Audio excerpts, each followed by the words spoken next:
akan berdagang oleh darah Sang Kristus. Juga kamu yang dahulu hidup jauh dari Allah dan yang memusuhinya dalam hati dan pikiran seperti yang nyata dari perbuatan yang jahat, sekarang diperdamaikannya di dalam tubuh jasmani Kristus oleh kematiannya, untuk menempatkan kamu kudus dan tak bercela dan tak bercacat di hadapannya. Sebab itu kamu harus bertekun dalam iman, tetap teguh dan tidak bergoncang, dan jangan mau digeser dari pengharapan Injil yang telah kamu dengar dan yang telah dikabarkan di seluruh alam bawah langit, dan yang aku ini Paulus telah menjadi pelayan. Kita akan bersama-sama mengangkat pujian, menyembah Dia, menyatakan betapa dalam kasih Bapa dalam kehidupan kami.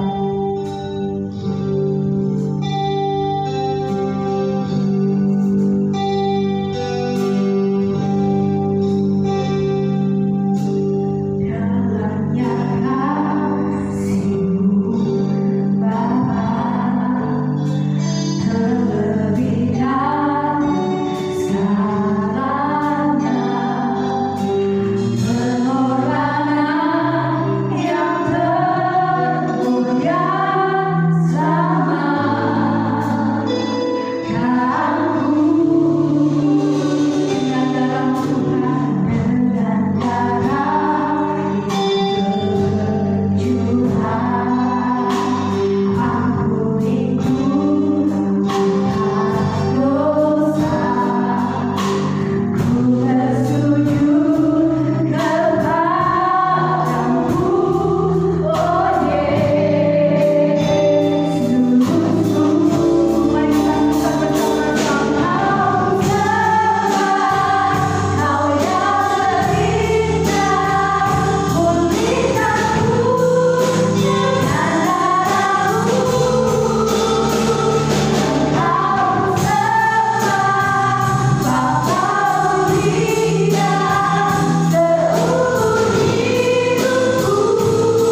kami.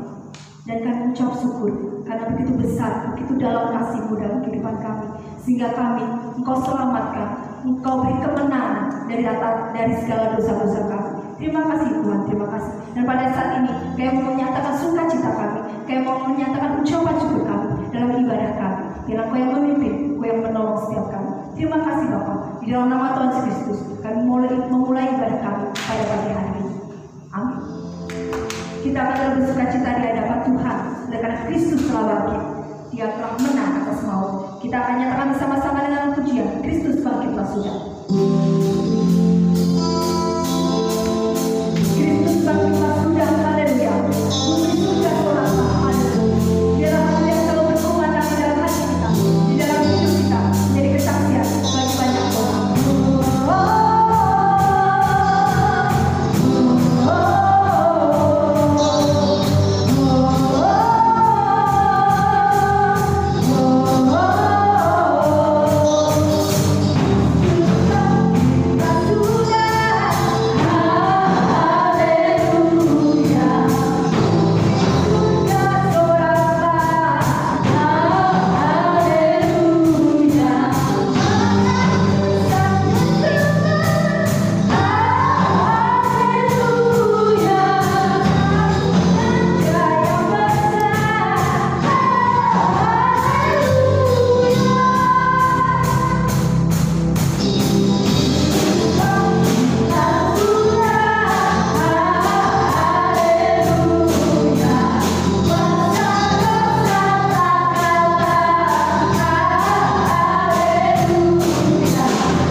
Oleh karena itu, kita sebagai orang-orang percaya, kita adalah orang-orang yang menang. Bahkan lebih daripada itu, kita lebih dari pemenang.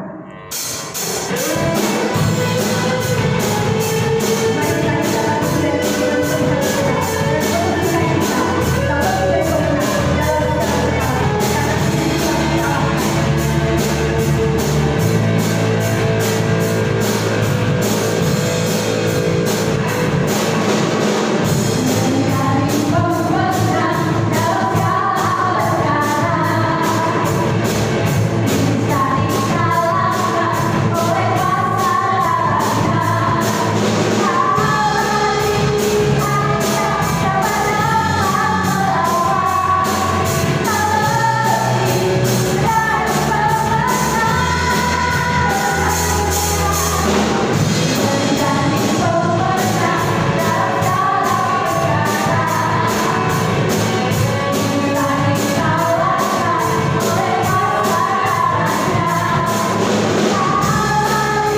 Shalom Bapak Ibu dan Saudaraku yang terkasih dalam Tuhan Yesus.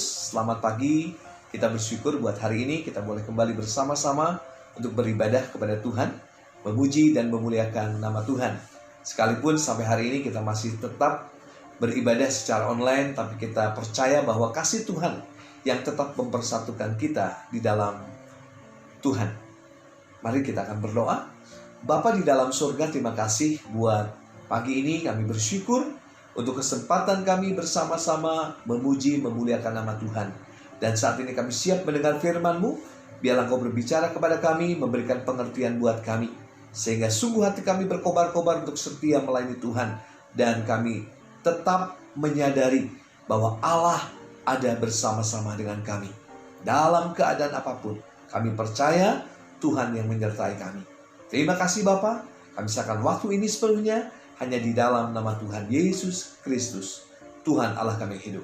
Haleluya. Amin. Firman Tuhan pada pagi ini saya berikan judul Hati yang Berkobar. Saya ambil dari Lukas pasal 24 ayat 13 sampai ayat 35. Yang berbicara demikian. Pada hari itu juga 2 orang dari murid-murid Yesus pergi ke sebuah kampung bernama Emmaus yang terletak kira-kira 7 mil jauhnya dari Yerusalem, dan mereka bercakap-cakap tentang segala sesuatu yang telah terjadi. Ketika mereka sedang bercakap-cakap dan bertukar pikiran, datanglah Yesus sendiri mendekati mereka, lalu berjalan bersama-sama dengan mereka. Tetapi ada sesuatu yang menghalangi mata mereka, sehingga mereka tidak dapat mengenal Dia. Yesus berkata kepada mereka, "Apakah yang kamu percakapkan sementara kamu berjalan?" Maka berhentilah mereka dengan muka muram. Seorang dari mereka namanya Kleopas menjawabnya, "Adakah engkau satu-satunya orang asing di Yerusalem yang tidak tahu apa yang terjadi di situ pada hari-hari belakangan ini?" Katanya kepada mereka, "Apakah itu?" Jawab mereka, "Apa yang terjadi dengan Yesus orang Nazaret? Dia adalah seorang nabi yang berkuasa dalam pekerjaan dan perkataan di hadapan Allah dan di depan seluruh bangsa kami. Tetapi imam-imam kepala dan pemimpin-pemimpin kami telah menyerahkan dia untuk dihukum mati, dan mereka telah menyalibkannya. Padahal kami dahulu mengharapkan bahwa dialah yang datang untuk membebaskan bangsa Israel. Tetapi sementara itu telah lewat 3 hari sejak semua itu terjadi. Tetapi beberapa perempuan dari kalangan kami telah mengejutkan kami. Pagi-pagi buta mereka telah pergi ke kubur dan tidak menemukan mayatnya. Lalu mereka datang dengan berita bahwa telah kelihatan kepada mereka malaikat-malaikat yang mengatakan bahwa ia hidup. Dan beberapa teman kami telah pergi ke kubur itu dan mendapati bahwa memang benar yang dikatakan perempuan-perempuan itu. Tetapi dia tidak mereka lihat. Lalu ia berkata kepada mereka, "Hai kamu orang bodoh, betapa lambannya hatimu, sehingga kamu tidak percaya segala sesuatu yang telah dikatakan para nabi. Bukankah Mesias harus menderita semuanya itu untuk masuk ke dalam kemuliaannya?" Lalu ia menjelaskan kepada mereka apa yang tertulis tentang dia dalam seluruh kitab suci, mulai dari kitab-kitab Musa dan segala kitab nabi-nabi. Mereka mendekati kampung yang mereka tuju, lalu ia berbuat seolah-olah hendak meneruskan perjalanannya. Tetapi mereka sangat mendesaknya, katanya, "Tinggallah bersama-sama dengan kami, sebab hari ini telah menjelang malam dan matahari hampir terbenam." Lalu masuklah ia untuk tinggal bersama-sama dengan mereka. Waktu ia duduk makan dengan mereka, ia mengambil roti, mengucap berkat, lalu memecah-mecahkannya dan memberikannya kepada mereka. Ketika itu terbukalah mata mereka, dan mereka pun mengenal dia. Tetapi ia lenyap dari tengah-tengah mereka. Kata mereka seorang kepada yang lain, "Bukankah hati kita berkobar-kobar ketika ia berbicara dengan kita di tengah jalan, dan ketika ia menerangkan kitab suci kepada kita?" Lalu bangunlah mereka dan terus kembali ke Yerusalem. Disitulah mereka mendapati ke-11 murid itu. Mereka sedang berkumpul bersama-sama dengan teman-teman mereka. Kata mereka itu, "Sesungguhnya Tuhan telah bangkit dan telah menampakkan diri kepada Simon." Lalu kedua orang itu pun menceritakan apa yang terjadi di tengah jalan dan bagaimana mereka mengenal dia pada waktu ia memecah-mecahkan roti. Amin. Itulah firman Tuhan yang sudah saya baca. Ini tentang satu peristiwa yang terjadi dengan dua murid Tuhan Yesus. Mereka terkejut dan mereka dikejutkan dengan hadirnya Yesus di tengah-tengah mereka. Nah, Bapak, Ibu, dan Saudaraku, ketika kita percaya dengan seseorang, ketika kita berbicara dengan orang yang kita kasihi, yang kita cintai, bagaimanakah sikap kita? Apakah mungkin kita biasa-biasa saja? Atau kita akan merasa bersuka cita dengan wajah yang ceria? Coba perhatikan orang yang sedang jatuh cinta. Siapakah yang dia bicarakan? Tentunya hanya pasangannya, bukan? Demikian halnya jika kita sedang jatuh cinta pada Tuhan Yesus sebagai Tuhan dan Juru Selamat kita.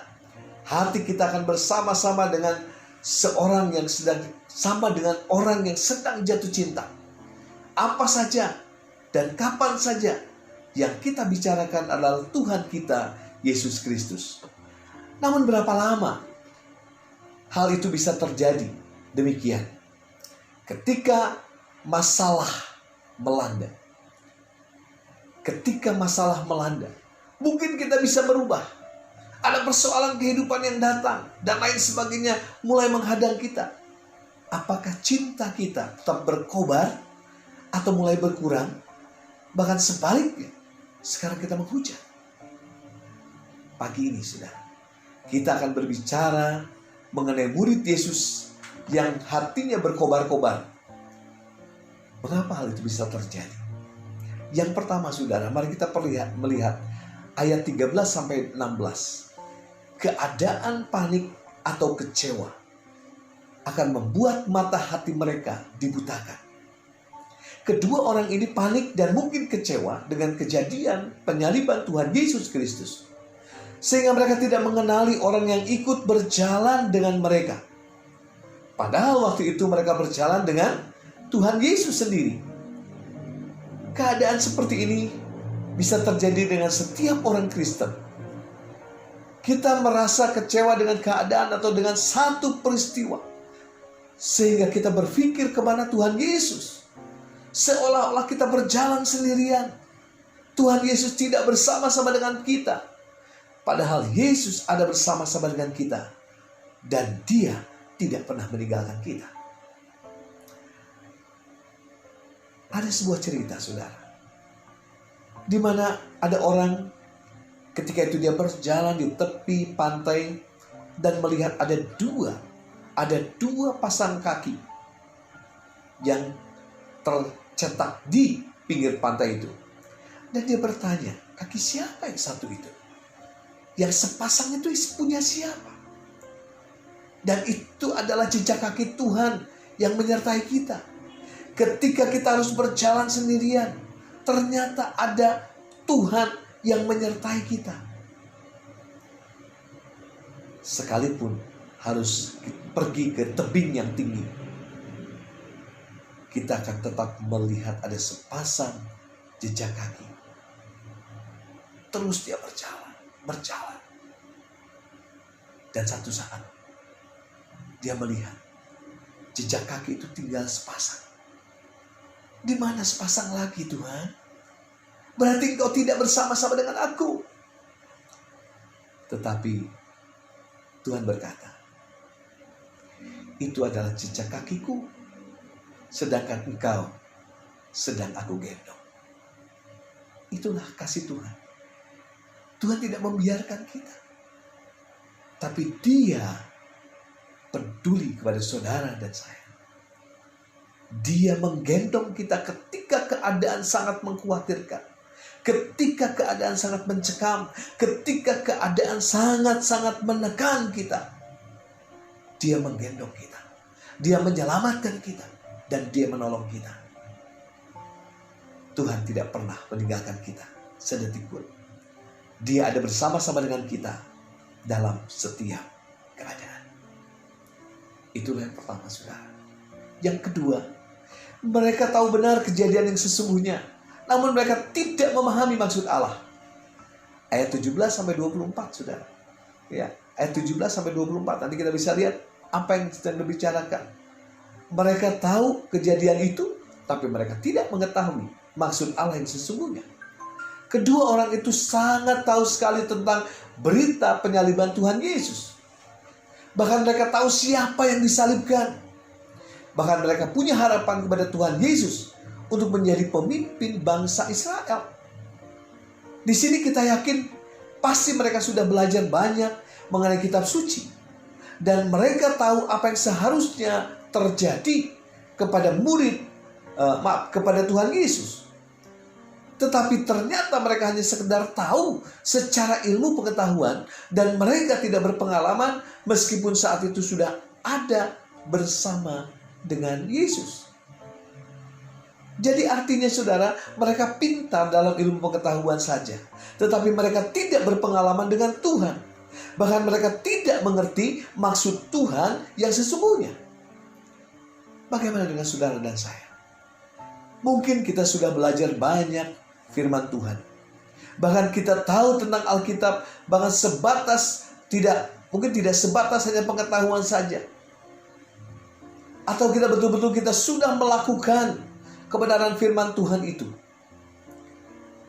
Sebab itu, Saudara, mari kita lebih sungguh lagi belajar firman Tuhan. Bukan hanya belajar, tetapi tentunya juga kita menerapkan firman Tuhan itu di dalam kehidupan kita. Dan kita melakukan firman itu.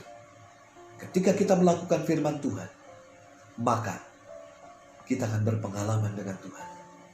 Dan kita tahu bagaimana kita melakukan setiap kehendak Tuhan di dalam kehidupan kita. Yang ketiga, Saudara. Yang ketiga, seringkali kita lamban hati dan tidak percaya. Sehingga kita tidak memiliki hati yang berkobar-kobar. Ya, lamban hati dan tidak percaya. Ayat 25 sampai ayat 29. Ya, nanti kita sudah bisa lihat di rumah. Nah, namun perhatikan pada ayat yang ke-25. Perhatikan ayat 25 yang mengatakan demikian, Saudara. Dikatakan bahwa lalu ia berkata kepada mereka, "Hai kamu orang bodoh, betapa lambannya hatimu sehingga kamu tidak percaya segala sesuatu yang telah dikatakan para nabi."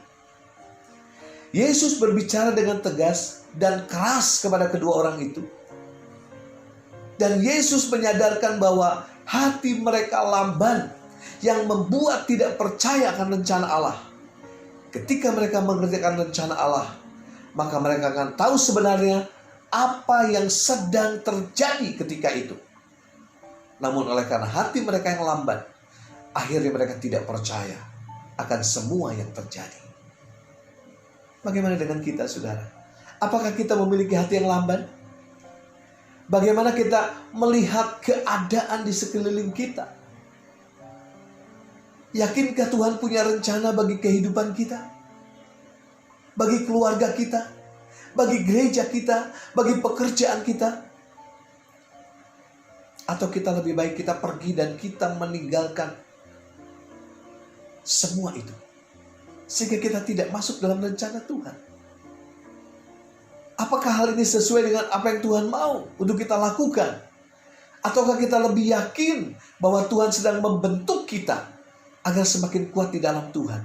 Ketika kita harus melewati badai kehidupan, ketika kita harus melewati ancaman, ketika kita harus melewati tekanan-tekanan hidup ini, percayalah, Tuhan sedang membentuk kita. Dengan kuasa kebangkitannya, kita punya harapan. Kita punya harapan yang pasti, bukan yang mudah-mudahan.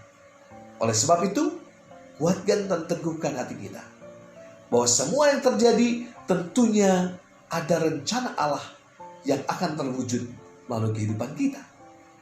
Jangan lamban hati dan menjadi tidak percaya. Tetapi marilah kita percaya akan setiap rencana Allah bagi kita semua. Apapun keadaannya. Sekalipun saat ini kita dalam keadaan cemas, sekalipun dalam keadaan tidak menentu, dalam keadaan penyebaran wabah virus COVID, mari kita tetap bertahan. Tuhan, Engkaulah Allah yang punya rencana di dalam kehidupanmu. Dan yang terakhir, yang keempat, Saudara. Ingat, apa yang telah dilakukan oleh Tuhan Yesus, Allah kita. Ayat 30-35. Dan nanti kita sudah juga bisa baca. Ketika mereka ada dalam persekutuan dengan Kristus, maka mereka ingat apa yang biasa dilakukan Tuhan Yesus, yaitu Dia mengambil roti dan mengucap berkat. Itulah yang Tuhan Yesus lakukan. Mereka teringat. Mata mereka terbuka dengan siapa mereka ada saat itu. Seolah-olah mata mereka dibukakan. Yesus ada bersama dengan kita. Bapak, Ibu, dan Saudara. Namun ketika itu Yesus menghilang. Dan mereka baru menyadarinya ketika ada bersama Yesus. Hati mereka berkobar-kobar. Semangat mereka menjadi menyala-nyala. Kehadiran Yesus akan membuat hati kita berkobar-kobar. Serta kita akan berani untuk memberitakan kebenaran tentang Dia. Tentang kematiannya, tentang kebangkitannya, dan bahkan nanti tentang kenaikannya. Dia sedang mempersiapkan tempat bagi kita untuk kita ada bersama-sama dengan Dia selama-lamanya. Yakinlah bahwa Tuhan Yesus ada bersama dengan saudara dan saya. Dia tidak pernah meninggalkan kita. Beranikah kita untuk memberitakan Injil buat banyak orang? Memberitahu mereka bahwa di dalam Yesus ada harapan. Mari dengan semangat yang berkobar-kobar, yang menyala-nyala, mari kita memberitakan Injil. Tuhan Yesus menyertai kita senantiasa, dan tentunya akan selalu membuat hati kita berkobar-kobar. Bekerjalah bagi Dia, sebab Yesus menyertai kita senantiasa. Amin. Mari kita akan berdoa. Bapa di dalam surga, terima kasih buat kesempatan pagi ini. Terima kasih karena Engkau Allah yang sudah bangkit. Engkau Allah yang memberikan harapan buat kami. Di dalam keadaan yang tidak menentu ini, ajar kami untuk tenang. Sehingga kami melihat dan berfokus hanya kepada Yesus yang menjadi Tuhan dan Juru Selamat kami. Kami yakin bahwa semua ini Tuhan, ada rencana Tuhan dalam hidup kami. Ketika melewati badai, ketika kami melewati ancaman, kami percaya Engkau Allah yang menyertai kami. Terima kasih Bapa. Sekalipun keadaan seperti ini, buat hati kami semakin berkobar-kobar. Semakin kami semangat untuk tetap bersatu dalam Kristus. Dan kami melayani Kristus. Menjangkau banyak orang dan menyelamatkan mereka dari dosa. Oleh karena Kristus mati bagi kami. Terima kasih Bapa. Di dalam nama Tuhan Yesus kami berdoa. Haleluya. Amin. Kau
Baiklah Bapak Ibu dan Saudara, mari kita akan menutup ibadah kita pagi ini.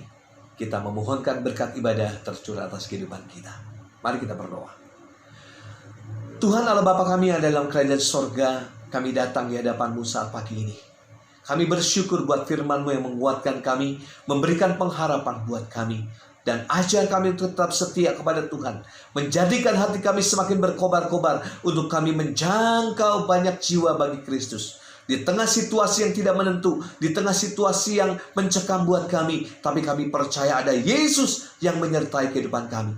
Terima kasih Bapa, kami serahkan seluruh aktivitas kami sepanjang minggu ini ke dalam tangan kuasa Tuhan Yesus. Apapun yang menjadi aktivitas kami percaya Engkau Allah yang bersama-sama dengan kami. Terima kasih Bapa.